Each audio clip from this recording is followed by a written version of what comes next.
Hola, buenos días, bienvenidos. Son las 7:30 de la mañana.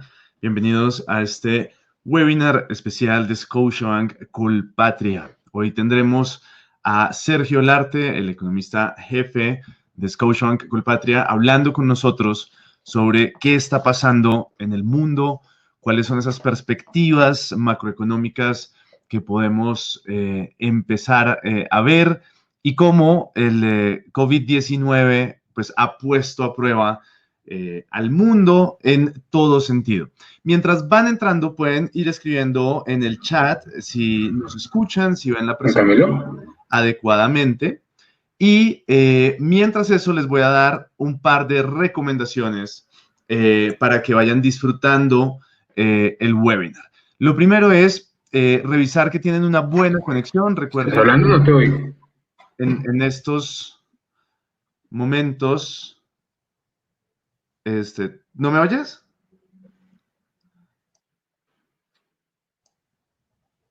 Hola, confírmenme si nos están escuchando en el chat, por favor. Perfecto, sí nos están escuchando. Ok, listo. Entonces, les decía, recuerden que en este momento tenemos una sobrecarga, digamos, en la Internet, y muchos proveedores de audio y de video han reducido la velocidad o la fuerza de estas conexiones. Por lo tanto, si llegan a tener problemas de conexión, no pasa nada. En la ventana hay un botón que dice reconectar. Hagan simplemente clic ahí en el botón de reconectar. Asegúrense de tener una buena conexión a Internet. Si pueden conectarse a través de un cable de red, muchísimo mejor. Si están accediendo a través de una red corporativa, asegúrense de no tener ningún tipo de bloqueo de seguridad. Prefieran Google Chrome o Mozilla Firefox como el explorador. Eviten Internet Explorer. Generalmente a veces hay problemas con ese tipo de exploradores. Y si quieren comprobar que no haya problemas desde su computador, pueden acceder al celular con el mismo enlace que les llegó por correo. Ahí hacen clic sobre ese enlace y háganlo con su plan de datos. Si corre bien, entonces puede que haya un problema con la configuración de su navegador o de su computador. Mientras tanto, pueden ir enviando todas las preguntas que tengan en el chat y las iremos agrupando para que al final Sergio pueda contestarlas. Bien, no siendo más como las recomendaciones de video y de seguridad para que disfruten al máximo el webinar, quiero entonces darle la palabra a Sergio para que empecemos de una vez con nuestro webinar. Bueno, muy buenos días a todos. Bienvenidos a este webinar para hablar un poco de lo que nos espera en la economía mundial y sobre todo este año en la economía colombiana, ya con este choque que llevamos en Colombia ya casi 3 semanas. ¿Qué podemos ver? ¿Dónde podemos ver el choque? Sobre todo, ¿cuándo puede de pronto comenzarse a desvanecer? Si hay luz o no hay luz a través del túnel. Ese tipo de cosas estamos intentando tener hipótesis acá.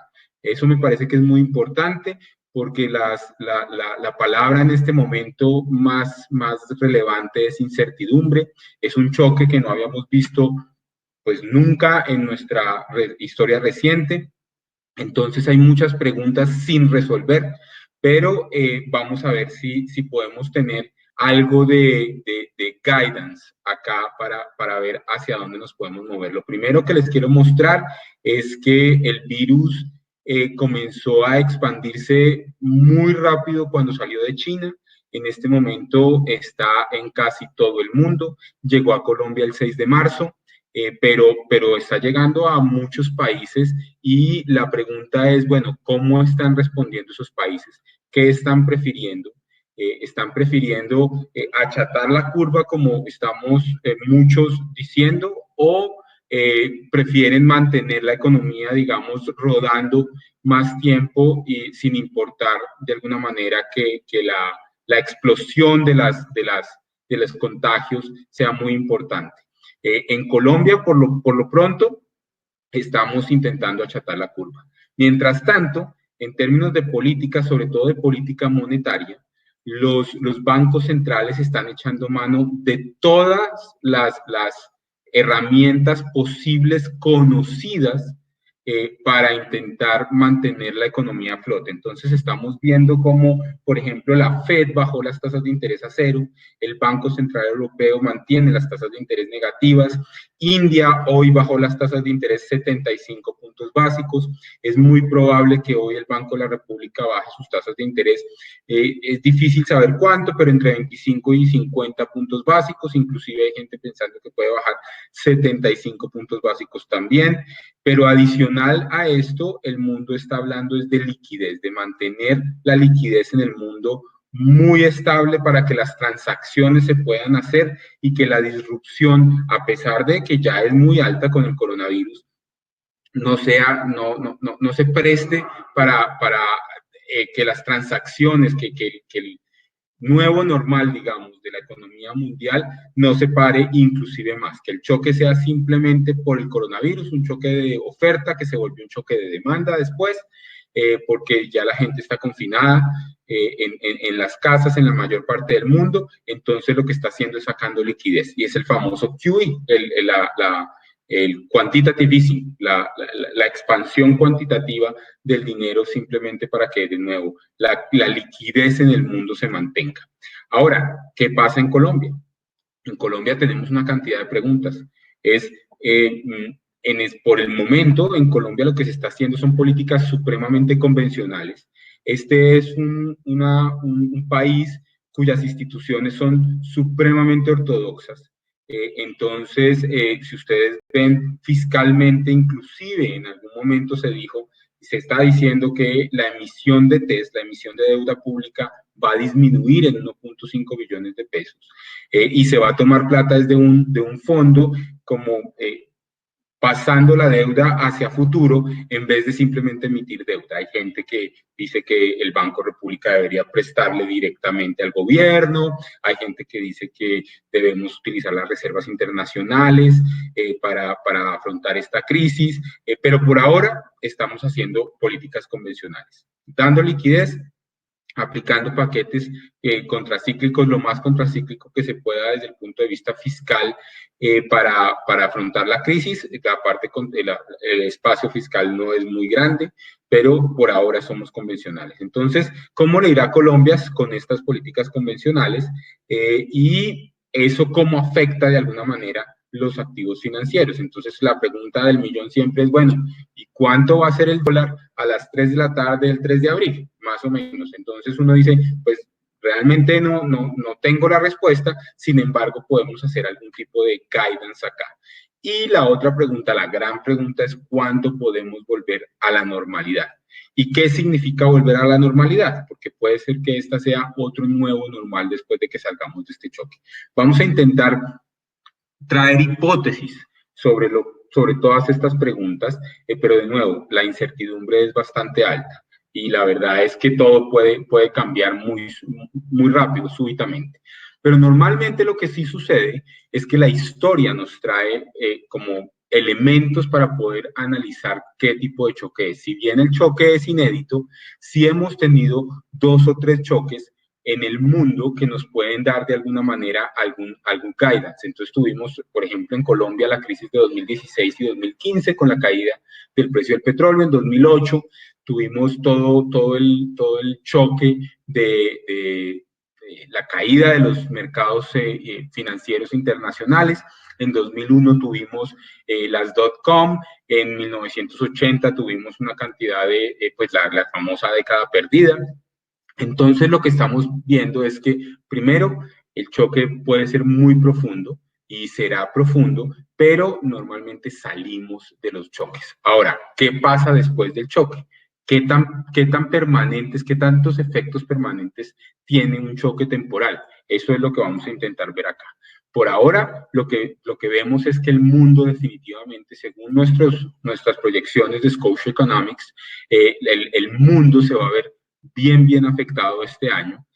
Sin embargo, se espera una recuperación en diferentes magnitudes, pero una recuperación importante para muchos países. Por ejemplo, miremos el mundo. En este momento, Scotia Economics piensa que el mundo como un todo va a crecer 0%, con unas recesiones en buena parte del mundo desarrollado, en la eurozona y en Estados Unidos, por ejemplo, la eurozona siendo la más afectada porque comienza muy débil, sobre todo, recibe este choque bastante débil, pero definitivamente lo que sí hace es que el otro año se ve una recuperación bien importante porque este choque es temporal. Ahora, se ve mucho más una recuperación completa, por ejemplo, en Estados Unidos o en China, que en la eurozona. En la eurozona pareciera que esos choques van a ser un poco más permanentes. Por el lado de Latinoamérica, de los países de Alianza Pacífico, por ejemplo, en Colombia nosotros somos relativamente constructivos, pensamos que es una desaceleración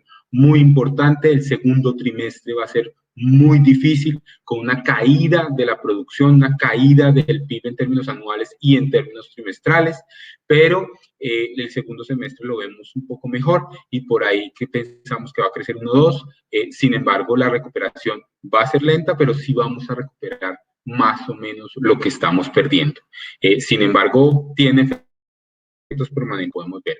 Mientras que en México, primero México está muchísimo más atado a Estados Unidos que nosotros, comenzó el choque mucho más débil que nosotros, tiene un gobierno con una institucionalidad un poco diferente, tanto que asumió el reto del coronavirus de una manera bastante heterodoxa, sin muchos digamos, utilizando lo que el mundo de la salud decía, que es el confinamiento voluntario e inclusive obligatorio. Ellos están llegando muy tarde a eso, entonces eso puede tener efectos un poco más permanentes y este año va a ser muy malo para ellos, según nuestros economistas en México.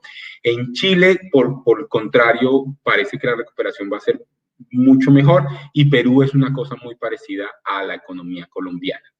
Entonces, así las cosas, lo que vemos es, bueno, en este momento lo único que estamos viendo es cómo va a resistir la demanda interna de choque. Simplemente para acordarles a ustedes qué es la demanda interna, qué diferencia con respecto al PIB, es simplemente lo que consumimos e invertimos internamente, tanto el sector público, el sector privado, como la inversión como un todo en Colombia. ¿Qué lo diferencia del PIB? Pues que con el PIB lo que hacemos es sumarle las exportaciones netas, exportaciones menos importaciones. Colombia es un país relativamente cerrado. Eso no es, digamos, el deber ser. Nosotros deberíamos ser mucho más abiertos. Sin embargo, en este momento, cuando el choque es mundial, cuando hay una disrupción de los canales de distribución del mundo, pues ser cerrado nos está ayudando en vez de empobreciendo. Normalmente, eso sería muy malo para la economía porque estamos dejando de lado una cantidad de clientes potenciales, pero en un choque como estos nos está ayudando de alguna manera y por eso la recepción del choque es pura y meramente con demanda interna por el momento. Entonces es el confinamiento, por ejemplo. Es que la caída de los precios del petróleo hace que los ingresos del gobierno sean menores y entonces ellos puedan hacer menos políticas contracíclicas. Es que las decisiones de inversión se pueden ver afectadas. Entonces vimos, por ejemplo, cómo se está volviendo a atrasar la programación de hacer el metro en Bogotá. Ese tipo de cosas. Vemos como algunas empresas ya están anunciando que están haciendo delay, están atrasando algunas ideas de inversión en Colombia. Entonces, ¿cuánto puede resistir la demanda interna en Colombia? Esa es una gran pregunta. Nosotros pensamos que la demanda interna puede resistir un trimestre con una caída muy importante. Puede caer la demanda interna en términos anuales cerca de 1% en el segundo trimestre del año. La verdad es que más o menos el 60% de la actividad económica está parada porque se pararon la venta de vehículos, se paró la recreación y deporte, hotelería y turismo, tiquetes aéreos, buena parte de la educación. Muchos sectores se están viendo afectados, otros no, otros están bastante bien, sobre todo los de bienes básicos en la economía, de los alimentos, los prestadores de servicios, digamos, para poder tener este ambiente en las casas, los bienes de aseo, ese tipo de cosas están corriendo y están corriendo muy bien. Entonces lo que vemos es que la demanda doméstica puede sufrir muchísimo, sobre todo el consumo puede verse bien afectado, el consumo de bienes durables, sobre todo, el segundo trimestre del año. Sin embargo, pensamos que este choque es temporal y se va a ir devolviendo en la segunda mitad del año. Sin embargo, la recuperación debe ser lenta, debe ser en U y no en B, por dos razones específicamente. La primera es porque retornar las actividades, volver a aprender las máquinas, ese tipo de cosas se toma un tiempo. Y segundo, porque la socialización de la gente puede tomarse un tiempo. Es decir, que podamos salir a la calle no necesariamente quiere decir que se haya acabado el virus. Entonces la gente va a estar un poco reacia en socializar y en estar en sitios públicos una vez salgamos de la cuarentena. Entonces se puede tomar su tiempo. Sin embargo, pensamos que el segundo semestre del año va a comenzar esta recuperación.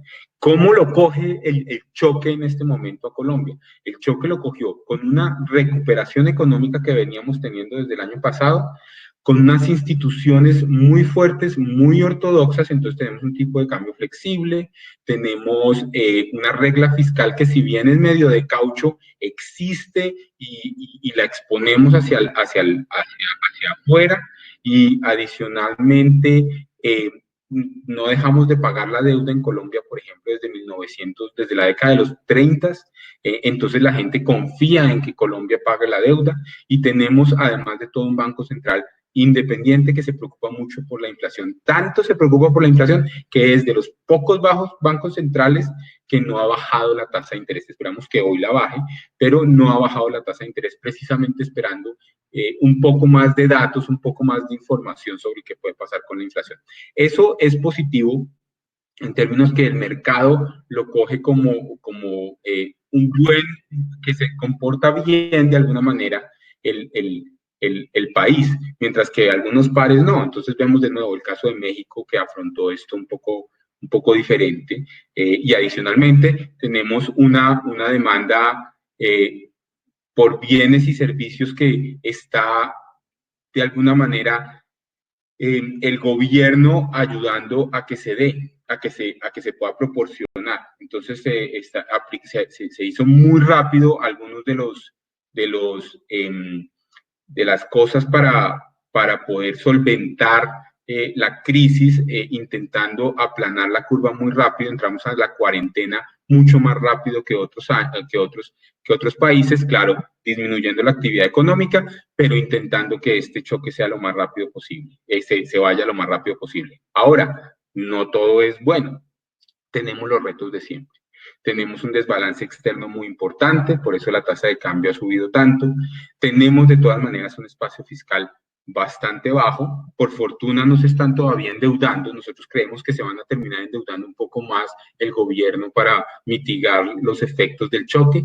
Sin embargo, tenemos unos retos importantes fiscales, donde la deuda PIB ya es cerca del 50%, un poco más del 50%. Entonces, nos cogió bien el choque, pero tenemos los retos, y eso, de hecho, por ejemplo, por ahí Standard & Poor's ayer nos bajó el outlook a negativo, precisamente porque vio que esos choques pueden hacer que la economía sufra un poco más, ¿no? Ahora, acá es lo que les quiero mostrar. Fíjense lo importante que es la demanda doméstica en Colombia. El gráfico de la izquierda lo que está mostrando es que la demanda doméstica está creciendo muchísimo más que el PIB. El año pasado la demanda doméstica creció 4.5%, mientras que el PIB lo hizo a 3.3%. Eso tiene dos aristas.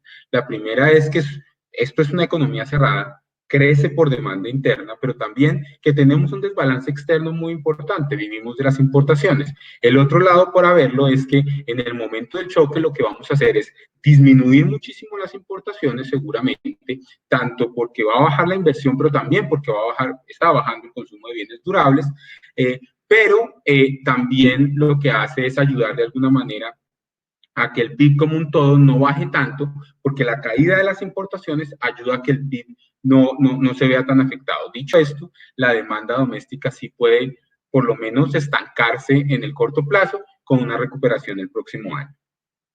Ahora bien, este es como el pronóstico que tenemos nosotros.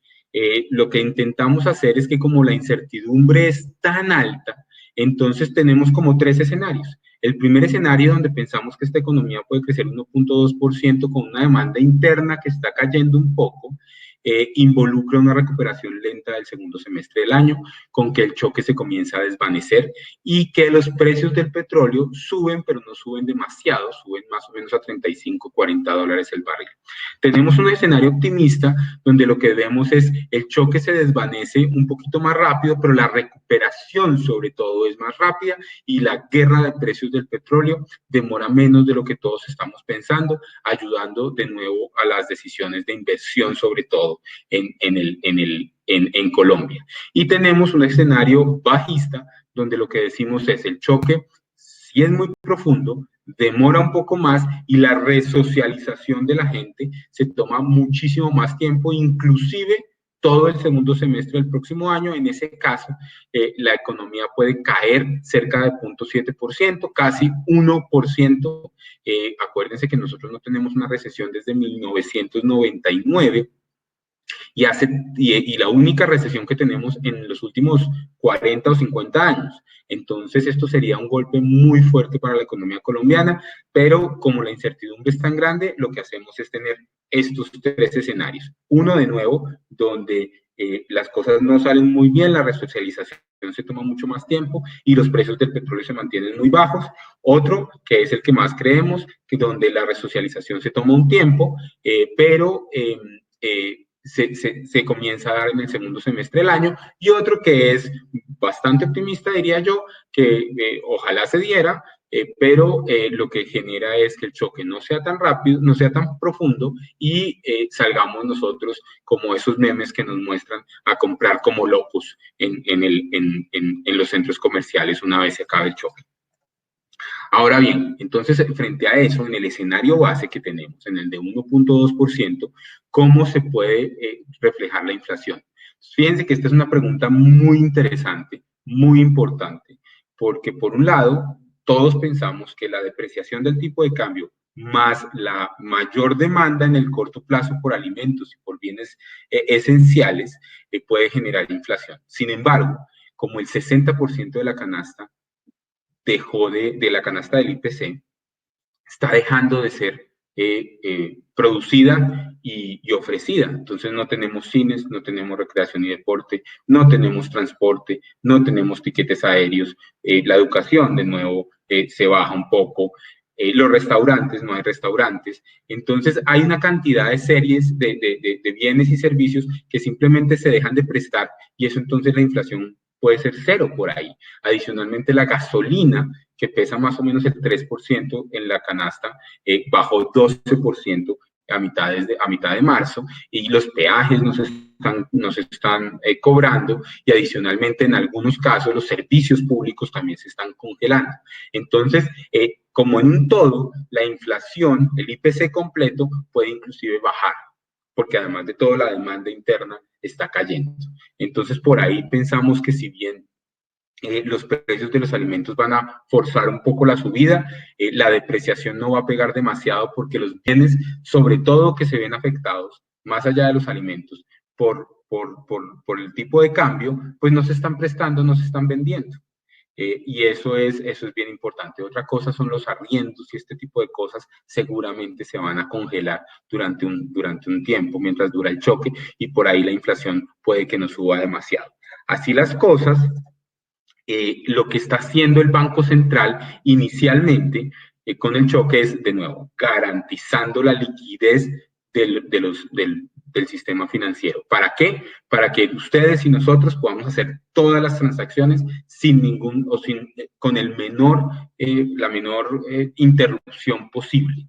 Entonces, por ejemplo, aumentó el ritmo de liquidez de corto plazo, los repos que genera el Banco República todos los días, pero adicionalmente decidió comprar papeles de forma definitiva. Compró papeles de deuda privada y está comprando TES, ¿no? Entonces, ¿para qué? Para dar una liquidez permanente. Adicionalmente, le está diciendo a muchos más agentes que pueden ir al Banco Central a recoger la liquidez de corto plazo.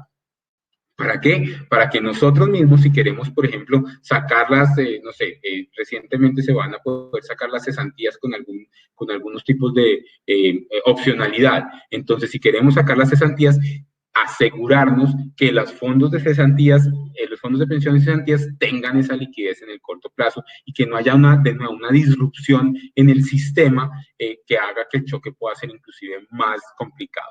Eso es básicamente lo que está haciendo por ahora la política monetaria, junto con también ayudando a que la liquidez de las transacciones con el exterior de tasa de cambio también sean abundantes. Ahora, ¿qué le falta? Le falta bajar la tasa de interés. Y por ahí creemos que hoy la va a bajar, puede bajarla hasta 50 puntos básicos, como decíamos inicialmente.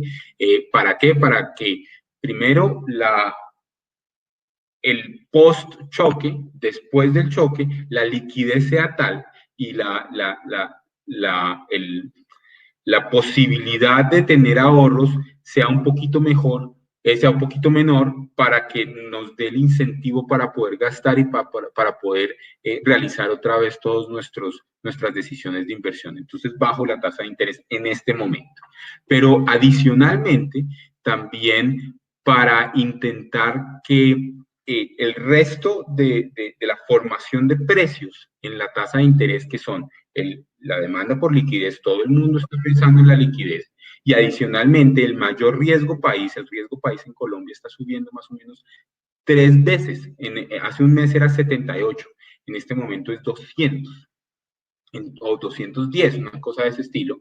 Entonces el riesgo hace que las tasas de interés del mercado de todas maneras suban. Entonces está intentando controlar de alguna manera esta subida de tasas de interés, pero definitivamente tenemos que contar con que este choque está aumentando el riesgo de crédito y además de todo demandando mucha más preferencia por liquidez, y eso hace que las tasas de interés en el mercado como un todo, se suban. Por ejemplo, los TES.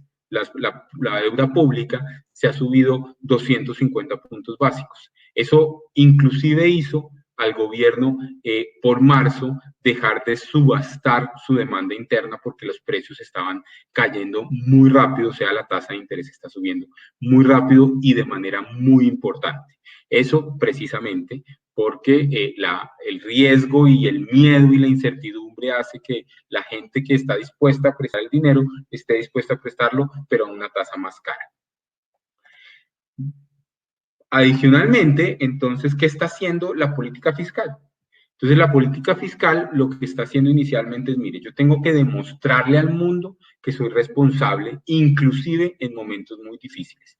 Por eso les contaba que esta economía es una economía de instituciones muy ortodoxas. Entonces, antes de ponerme a hacer unos programas extensos de gasto, voy a agotar lo que tengo ya en caja. Entonces, tienen unos ahorros del Fondo de Ahorro de Estabilización y además tienen sobrecapitalizados algunas reservas de pensiones, echaron mano de eso, más algunos, digamos, fuentes de capital, y van a gastar cerca de 15 billones de pesos, eso es 1.5 puntos porcentuales del PIB, en programas sociales para evitar que sobre todo la informalidad sufra demasiado con este choque.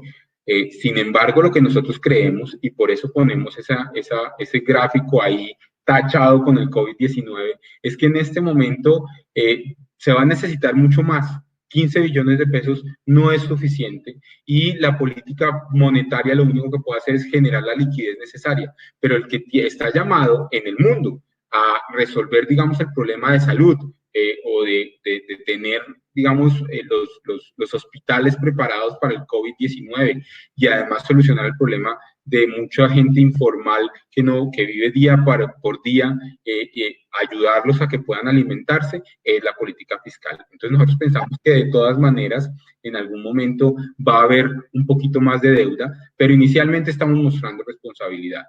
Nosotros pensamos que eso no es suficiente y va a haber muchas multilaterales, sobre todo, de las cuales podamos nosotros tratar de coger deuda para monetizar esa plata para poder solventar, digamos, este choque que de nuevo puede durar un trimestre. Un trimestre es mucho tiempo para gente que vive el día a día e inclusive para empresarios, pequeños empresarios o grandes empresarios, pues dejar de dar caja durante un trimestre es bien importante. Ojalá no dure tanto el choque, pero mientras tanto pensamos que la política fiscal va a tener que dejar de ser tan ortodoxa y comenzar a pensar en un endeudamiento mayor. Entonces, ¿qué está pasando con los activos financieros? Ya hablamos de las tasas de interés. Las tasas de interés están subiendo, independientemente de lo que están haciendo los bancos centrales a todo alrededor del mundo. Vemos una LIBOR subiendo, por ejemplo, por el mayor riesgo y por la mayor preferencia por liquidez. Las tasas de cambio, sobre todo en países emergentes y sobre todo en países que son, digamos, de alguna manera elásticos o sensibles a los precios de los commodities, están subiendo más. Así es lo que pasó, por ejemplo, con la tasa de cambio en Colombia. Llegó a 4.250. Ayer cerró por debajo de 4.000 otra vez porque el ánimo inversor está volviendo un poco por todos estos paquetes fiscales que están saliendo alrededor del mundo. Sin embargo, la volatilidad está llamada a seguir y a estar ahí por la duración del choque, digamos. Entonces pensamos que seguramente la tasa de cambio puede estar arriba. Sin embargo, los activos bursátiles, que son los que más lideran, digamos, el movimiento, son los más ágiles en comenzar a hacer los movimientos, nos están mostrando algún tipo de recuperación. Ojalá sea, digamos, que ya tocamos piso. No creo que ya nos hayamos recuperado, pero de pronto están mostrando algo de piso, y eso lo que produce es que seguramente todos los demás mercados comiencen a normalizarse. Cuando uno hace un modelo, por ejemplo, de tasa de cambio en Colombia y pone los fundamentales, lo que normalmente debería realmente afectar la tasa de cambio, a uno le da que en este momento la tasa de cambio debería estar alrededor de 3.800, 3.700 pesos. Sin embargo, está cerca de 4.000, y eso es porque hay una aversión al riesgo muy grande. Entonces, cuando esto vuelva a normalizarse un poco y la gente comience a pensar después del terremoto un poco más en largo plazo, entonces nosotros pensamos que la tasa de cambio se va a devolver, puede llegar inclusive a 3.500, 3.600 pesos. ¿Por qué no a los 3.200 que comenzamos el año? Porque nosotros pensamos que eso es los efectos permanentes que tiene este choque temporal hace que no pueda volver tan rápido, por lo menos hacia allá, y además de todo, la guerra de precios del petróleo puede hacer que los precios del petróleo no lleguen a los $70 en que estaban, sino que pueda subir por ahí a 35, 40 dólares el barril. Entonces eso hace que la tasa de cambio, si bien tenga espacio para bajar, no tenga demasiado espacio para bajar. Estos gráficos, por más, digamos, difíciles que se vean, lo que me parece es que son interesantes para mostrarles cómo, por ejemplo, una correlación o una relación entre la tasa de cambio, que está dicha ahí como el USD COP, y el precio del petróleo Brent, o con el riesgo país que está, digamos, representado ahí por los CDS. Un CDS más grande quiere decir un país más riesgoso, un CDS más bajo quiere decir un país menos riesgoso. El CDS básicamente es un seguro. Entre más caro el seguro, más riesgosos somos.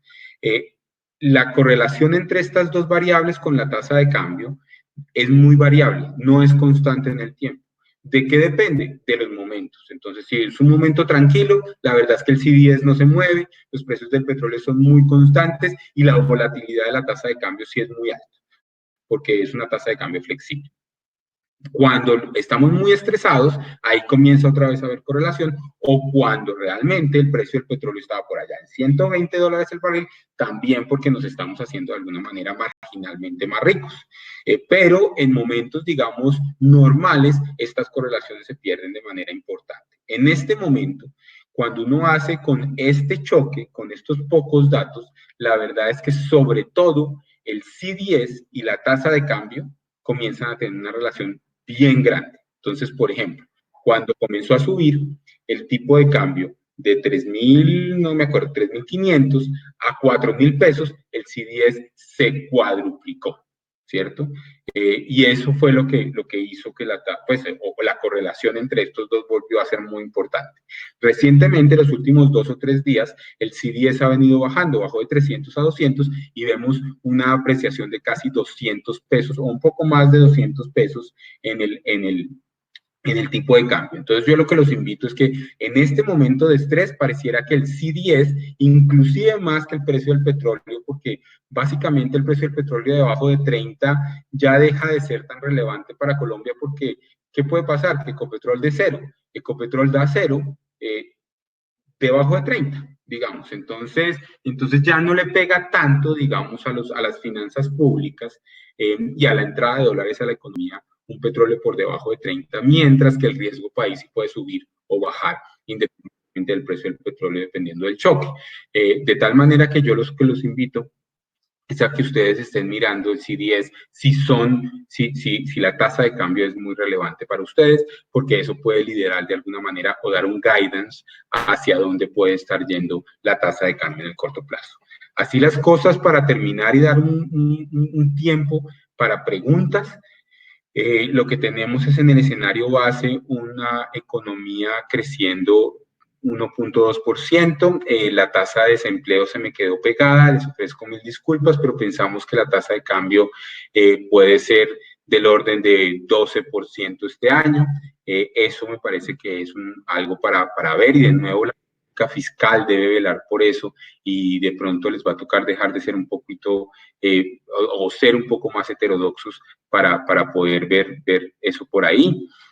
Con una cuenta corriente que, si bien debe bajar un poco, va a seguir siendo muy alta, y financiarla va a ser difícil, ¿cierto? Entonces eso puede hacer también que la tasa de cambio, por eso la tasa de cambio no baja demasiado, con una inflación que va a caer porque la demanda da de esa manera, y en el escenario base, como estamos pensando que viene una recuperación lenta, la tasa de cambio debería quedarse cercana a los 3.700 pesos.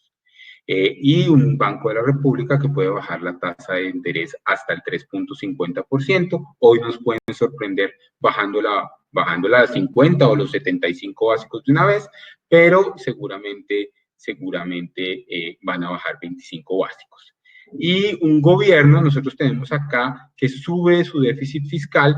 A mí me parece que ahí somos un poquito optimistas. Esto puede ser inclusive más allá del 3% del déficit fiscal, cuando se den cuenta que tienen que ser un poco más heterodoxos en su manejo de este choque que es demasiado grande. Esa es básicamente la historia. Lo que sí tengo que decirles es que, de nuevo, esto es muy incierto. Los pronósticos pueden cambiar dependiendo de cómo se desarrolle el choque. Supongan por un momento que encuentran una cura mágica y esto todo cambia. O dicen, ¿saben qué? Esto es muchísimo más complicado de lo que se está viendo en China, porque fuera de China se están haciendo X o Y cosas. Eso puede afectar el choque de manera muy importante.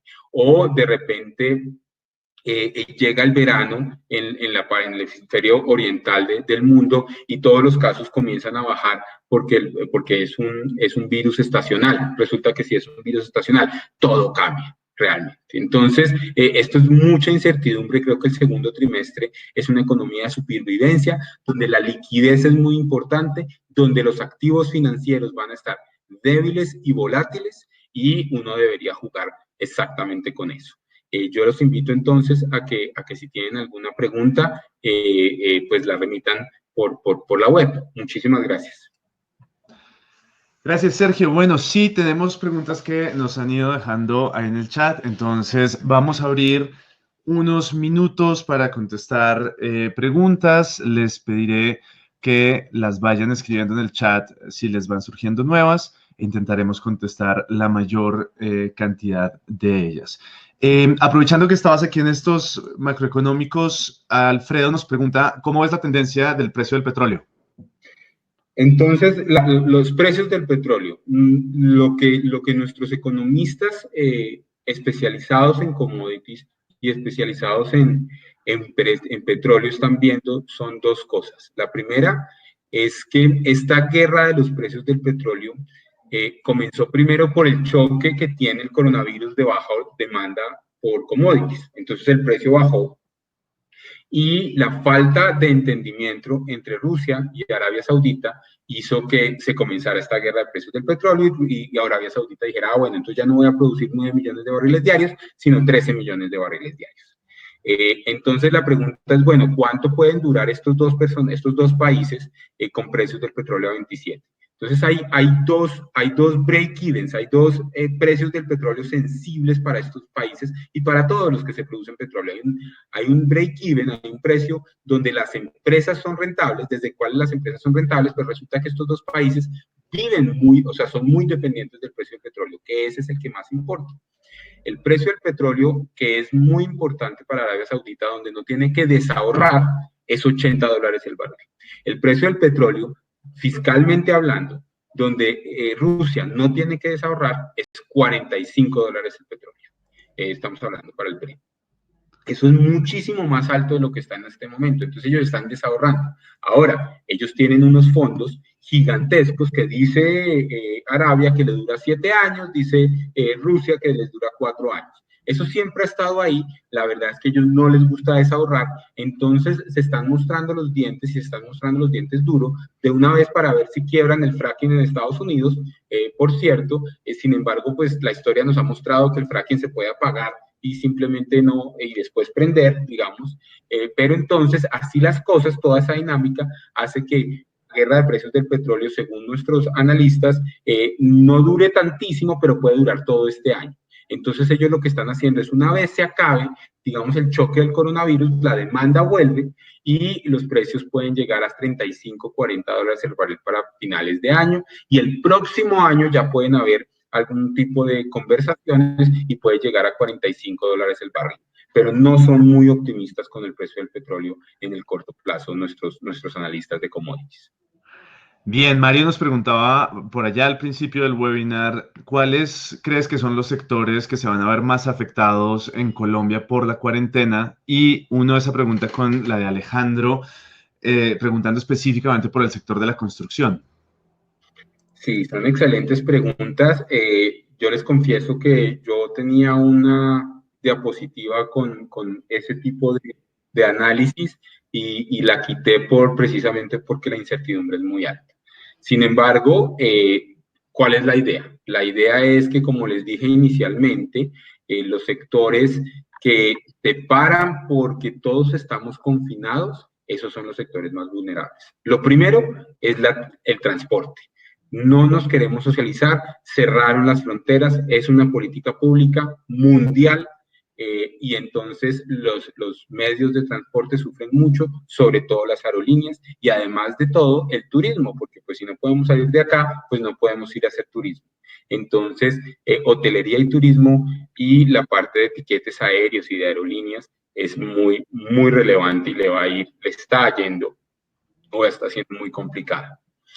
Otros sectores son los que son importadores netos, a menos que sean de bienes fundamentales, como aseo, como comida, ese tipo de cosas, pues nosotros en este momento nos vamos a tomar un tiempo más grande en, por ejemplo, cambiar nuestro celular.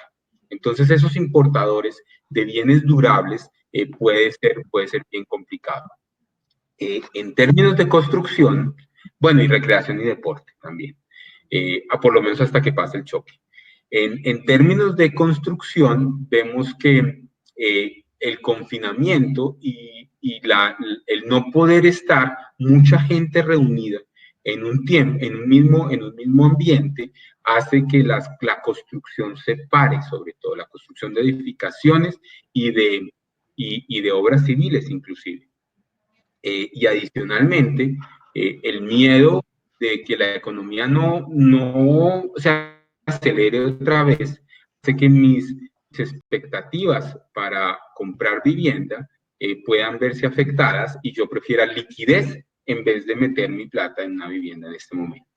Entonces nosotros sí vemos una afectación de la construcción en este periodo. Sin embargo, una de las grandes posibilidades por parte del gobierno es estimular la construcción una vez se acabe el choque, porque la construcción genera muchísimo empleo. Y como uno de los problemas grandes es el desempleo, sobre todo en ingresos bajos, entonces la recuperación puede ser relativamente rápida. Pero durante el choque Cuando no estemos en un momento donde podamos estar muchos afuera y adicionalmente la preferencia por liquidez sea grande, yo creo que ese sector también se va a ver afectado. Que si eso puede bajar los precios de la vivienda, no estoy seguro, porque ya vimos un choque que teníamos, que es que nadie construía, los precios de nadie vendía, digamos, venimos de una recesión de la construcción 2 años antes y los precios de la vivienda no caen. ¿Por qué? Porque la gente no está tan endeudada y no entrega sus casas, digamos. La verdad es que la cuota inicial es muy grande y yo prefiero tener mi casa antes de entregarla entonces a un banco. Entonces, definitivamente no vemos que inicialmente, por lo menos, los precios de la vivienda caigan, pero la construcción sí se puede ver afectada. Bien, hablando de bancos, creo que también Mario preguntaba, ok, si esperamos o puede pasar que el Banrep baje sus tasas, podríamos ver también alivios en las tasas de interés en los créditos de consumo o los créditos de los bancos. Esa es una excelente pregunta, Mario. Entonces, vamos a ver cómo se forman las tasas de interés. Las tasas de interés es el precio del dinero al final. Entonces, se forman de muchas formas, de muchas variables, perdón, pero déjenme dividirlas entre tres. La primera es el fondeo. Entonces, ustedes están diciendo, listo, el Banco Central va a bajar las tasas de interés, pónganle un punto porcentual. Entonces, el fondeo es más barato, de tal manera que se puede prestar un poco más barato precisamente porque el fondeo es más barato. La segunda es la demanda por el dinero. La tasa de interés es el precio del dinero. Si la demanda por dinero es muchísimo más grande porque la preferencia por liquidez es muy grande, por ahí ese efecto hace que suban las tasas de interés. A mayor demanda por dinero, pues ese precio debe subir. Y adicionalmente, el riesgo de crédito. Entonces, por ejemplo, Standard & Poor's ayer nos dijo, ¿sabe qué? La probabilidad de que la deuda pública colombiana se pague en el largo plazo desmejoró un poquitico y por eso yo le bajo el outlook a la economía colombiana, perdón, a la deuda colombiana. Entonces, si el riesgo de crédito sube, también la tasa de interés debe subir. A mayor riesgo, mayor tasa de interés. Entonces, esto es una combinación de estas tres cosas, donde dos de ellas empujan para arriba y una está empujando para abajo. De tal manera que yo creo que, por lo menos en el corto plazo, a pesar que bajen las tasas de interés de fondeo, como la preferencia por liquidez de todos los agentes de la economía es tan alta y el riesgo está subiendo un poco, pueden no bajar tanto las tasas de interés y puede que veamos de todas maneras estresado. Ahora, todo esto definitivamente nos está viendo una aversión del sistema financiero por prestar dinero. De hecho, se está viendo que muchos bancos, inclusive el de nosotros, está presentando alivios a los ya deudores. Sin embargo, el nuevo endeudamiento tiene que verse reflejado con el nuevo precio. Entonces, yo sí puedo, digamos, de alguna manera aliviar mi flujo de caja en el corto plazo, pero el nuevo endeudamiento pues tiene ese nuevo precio que tenemos. Pero un credit crunch de que los bancos centrales, los bancos comerciales no estén prestando, no, eso no lo estamos viendo nosotros. Bien, hablando también de este tema de riesgo, Carlos y Ricardo nos habían preguntado, ok, si tenemos esa perspectiva negativa sobre la deuda colombiana, ¿qué tanta probabilidad habría de la reducción o el deterioro en la calificación? Bueno, ayer Standard & Poor's nos deterioró. De todas maneras, bajar el outlook, es decir, los tengo vigilados de alguna manera. Lo primero es que personalmente me parece que esta calificadora se apresuró un poco porque estamos viviendo un choque mundial y entonces bajarle el outlook a un país, no solo fue a Colombia, a México le bajaron la calificación, a Oman le bajaron la calificación, a Kuwait le bajaron la calificación, a Nigeria le bajaron la calificación. Tiene mucho que ver con el petróleo sobre todo. Entonces, yo creo que se anticipó porque en este choque es algo así como poner el dedo en la llaga, ¿cierto? Y decir, pues generar mayor estrés y generar menos habilidad fiscal, sobre todo para manejar un choque tan fuerte. Dicho esto, creo que si ustedes pueden ver lo que dice el comunicado de Standard Poor's, dice, vamos a ver cómo se maneja el choque y les vamos a dar más o menos un año para mirar a ver cómo esto puede estarlos afectando.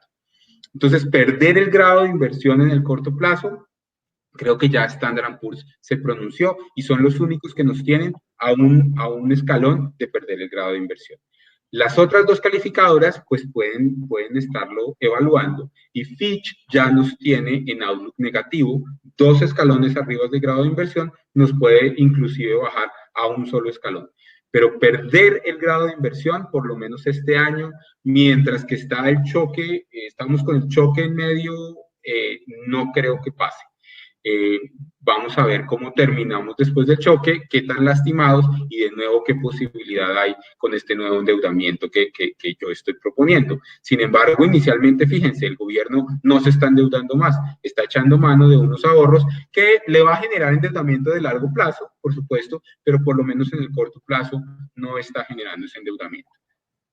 Bien, Ana María había comentado también, como a mitad del webinar, que, bueno, habías dicho que esperabas una recuperación para el segundo semestre del año en U para Colombia y no en V, y se preguntaba, ahora, ¿qué tanto podría afectar esa recuperación o la velocidad de esa recuperación lo que termine pasando con economías como la mexicana o la estadounidense, si se ven todavía mucho más afectadas de lo que ya están?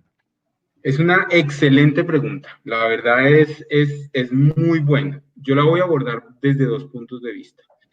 Si hablamos de un país como México, el que ellos estén mucho más afectados que nosotros, si eso se llega a dar, genera que imagínense cómo vamos a terminar el choque. El choque, si esto es temporal, vamos a terminar con tasas de interés en el mundo otra vez muy, muy bajas, inclusive más negativas de lo que teníamos antes, y con excesos de liquidez después del choque, de nuevo con excesos de liquidez, porque en este momento los bancos centrales están sacando toda la cantidad de dinero. Entonces los grandes fondos van a tener una cantidad de dinero que tienen que ir a poner y buscar, digamos, rendimientos. Un país como Colombia, si le va mejor que a sus pares, puede ser atractivo. Entonces uno ve países como Perú, Chile y Colombia que si la juegan bien, pueden verse inclusive beneficiados después del choque y así de alguna manera financiar un poco más fácil su déficit en cuenta corriente. Esa es una posibilidad, esa es la posibilidad, digamos, optimista detrás de todo esto. Sin embargo, la pregunta de Estados Unidos. Estados Unidos, Nueva York, que en este momento es más o menos el epicentro, está teniendo muchas afectaciones por el COVID-19. ¿Qué tanto entonces la parte bursátil y la parte financiera se va a ver afectada, tanto como para que ellos no puedan salir a gastarse su liquidez? Esa es una excelente pregunta. Creo que no lo sabemos, pero yo creo que el sistema financiero se da mañas. Y yo creo que el exceso de liquidez al final, cuando ya pase esto, de pronto puede ser más lento, tú tienes toda la razón, pero yo creo que va a terminar yéndose hacia demandas por un rendimiento bueno con un pago de deuda históricamente muy, muy eficiente como el de Colombia. De nuevo, Colombia no deja de pagar su deuda desde la década de los 30. Entonces, pues está muy bien visto afuera con unas tasas de interés relativamente altas y fíjense, el Banco de la República no las ha bajado tanto como el resto del mundo. Ok, Harold y Daniel nos preguntaban sobre desempleo. ¿Qué podríamos esperar alrededor del tema del empleo en Colombia? Yo creo que el tema del empleo en Colombia, ese sí, si ustedes se acuerdan cuando comenzamos la charla, yo les mostraba algunos países de cómo comenzaba el choque. El choque en México, por ejemplo, comenzó, lo cogió muy débil. A nosotros el choque en términos de empleo nos cogió débil. Entonces, como el choque de empleo nos cogió débil, creo que ese desempleo puede subir muchísimo más. Ahora déjenme hacer una diferenciación entre empleo formal y empleo informal. La informalidad en Colombia es cerca del 50% de la fuerza laboral. Yo creo que esos son los empleos más vulnerables y por ahí creo que muchas empresas en Colombia y buena parte de las políticas públicas están encaminadas a que esa gente que vive el día a día, que está en este momento desempleada porque, no sé, la persona que me vende las flores en la calle, la persona que vende chicle Charles Manimoto en la calle, o los de emprendedores que venden carteras y ese tipo de cosas, pero son informales, en este momento están recibiendo cero de ingresos. Entonces, hacia allá tenemos que ir. La parte formal de la economía, lo que leemos por todas partes, es que buena parte de las empresas están intentando conservar su planta laboral o disminuirla lo menos posible. Entonces, esa parte, seguramente, por lo menos si el choque es temporal, como nosotros decimos, va a sufrir un poquito menos.